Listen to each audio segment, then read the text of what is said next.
F और दरियापुर थानाध्यक्ष और साथ में डीआईयू जो हमारी स्पेशल टेक्निकल टीम, इन तीनों के संयुक्त प्रयास से जो सूचना मिली थी कि घर में ही मिनी गन फैक्ट्री का संचालन किया जा रहा है, इस सूचना पर नाथा छपरा गांव में छापामारी करके सुजीत शर्मा, पिता का नाम स्वर्गीय राम श्रृंगार शर्मा के घर में जो है हम लोगों ने मिनी गन फैक्ट्री का जो सामान बरामद किया है, जिसमें कि एक जो है तैयार रेडी पोजीशन में पिस्टल है, इसके साथ 10 जो है इसके अर्धनिर्मित बैरल और घोड़ा है, देसी कट्टा का अर्धनिर्मित इंजेक्टर, इस तरह के बहुत सारे सामान जो है बरामद हुए, जो आप देख सकते हैं।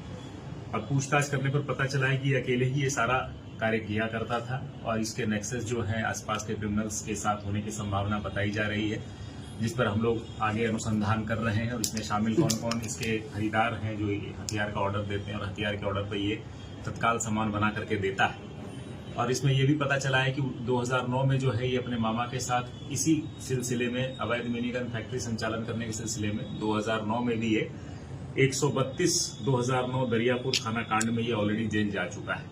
इसका आपराधिक इतिहास भी सामने आया हुआ है और इस प्रकार जो है दरियापुर थाना क्षेत्र छपरा में जो है एक अवैध मिनी गन फैक्ट्री का उद्भेदन किया गया है, जिसमें कि इतने सारे सामानों की बरामदगी हुई है।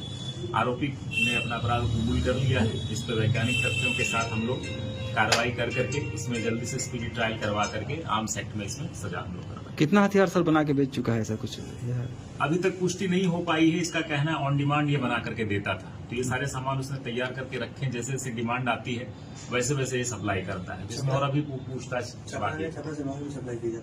अभी तक छपरा के आसपास के क्रिमिनल्स का ही इसने हिसाब बताया है, बाकी अनुसंधान में बातें ये सामने। कितने दिनों से ये काम कर रहा था? ये काफी दिनों से काम कर रहा है, जैसा इसने खुद क्लेम किया हुआ है। बाकी अनुसंधान में हम लोग सभी चीजों पर ध्यान दें। सर, एक युवक की हत्या की बात सामने आई थी सुबह में, तो उसमें क्या मामला तथ्य सामने आ रहे हैं? देखिए, अभी तक जो सामने आ रहा है पोस्टमार्टम के बाद ही स्थिति साफ हो पाएगी, क्योंकि जो प्रथम दृष्टया इंक्वेस्ट रिपोर्ट है उसमें बिजली के करंट लगने से मृत्यु की बात बताई गई है। तो जब तक इसमें पोस्टमार्टम रिपोर्ट नहीं हो जाता है, क्लियर नहीं हो पाता है, तब तक इसमें कुछ कहना संभव नहीं है।